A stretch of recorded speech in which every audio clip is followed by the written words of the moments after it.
Assalamualaikum warahmatullahi wabarakatuh. My name is Nur Izian Ahmadullah binti Omar Bakri. My metric number 264651. The topic that I get is JetBlue and the new revenue recognition standard.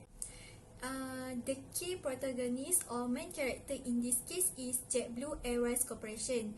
JetBlue was an American passenger carrier company that provide air transportation services across the United States, the Caribbean and Latin America.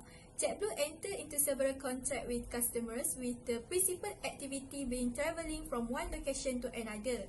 A single passenger revenue transaction could have contained three types of goods or services, which are the flight transportation, frequent flyers, award miles, and ancillary services. In this case, there is no supporting rule. Timeline of the case. May 2014, the Financial Accounting Standards Board (FASB) and the International Accounting Standard Board (IASB) jointly issued a Converged Revenue Recognition Standard (ASC) Topic 606 and IFRS 15 respectively, to deal with the challenges of determining when and how much revenue to recognize. Prior revenue recognition standards combine general concept with a range of requirements for specific industries or types of transaction, resulting in sometimes different accounting for economically similar transaction. The new standard, on the other hand, outlined a single comprehensive model to be used in accounting for revenue from customer contracts.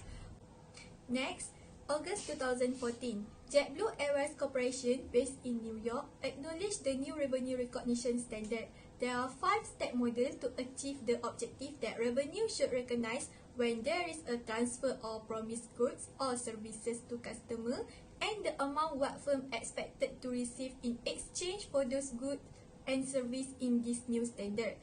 And the last one is June 2015. Fare option, which is JetBlue's new pricing scheme, was announced. Blue, Blue Plus, and Blue Flex were the three branded fares available to customers.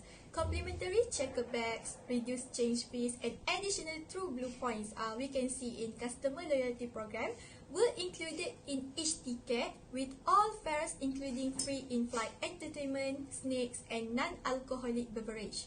JetBlue also offer a premium product called Mint, which gives a business class experience to consumers. The issue that we can see in this case is when JetBlue, they implemented new standard in revenue recognition. The reason why this new standard is implemented should be one of important topic that need to discuss deeper. I give one example for the reason why the changes happen. It is because of the objective of the new guidance is to establish principle to report useful information to users or financial statements about the nature, amount, timing, and uncertainty of revenue from contract with customer. This new standard also improve comparability of revenue recognition practices across entities, industry, jurisdictions, and capital markets, and simplifies the preparation of financial statements by reducing the number of requirements to which an organization must refer. And other than that, there is some potential impact of those changes on pattern of revenue recognition standard. For example, we can see about unexercised right. According to paragraph 106, an entity must recognize a contract liability in the amount of the prepayment for its performance obligation to transfer or stand ready to transfer goods or services in the future when it receives a prepayment from a customer. And then an entity shall recognize the contract liability and recognize it as revenue when it transfers those goods or services and therefore satisfies its performance obligation. Next, the issue is if there are areas for discretion and judgment, also opportunities for earning management by implementing this new standard. And the last issue is where the new revenue recognition standard provide more decision useful information for JetBlue than prior USGAAP.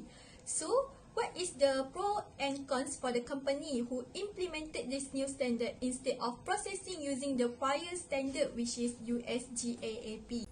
The last part is what solution can be made in this case. There are two decisions that JetBlue can make, whether to stick with the old or prior standard or implemented the new standard to recognize the revenue. If the company choose to continue using the prior standard, which is USGAAP, the critical event must trigger the transaction process, and also the money resulting from transaction must be measurable with certain degree of reliability. If they choose to implement the new standard, they had an option whether to implement the full retrospective method to disclose information about change in accounting principle, or implemented modified retrospective method. Okay, for me, the best solution between these two is JetBlue should implement the new standard, which is FASB and IASB, because of there are a lot of advantage if they implemented this standard, and also the new standard is most effective and efficient over time. That's all from me. Thank you.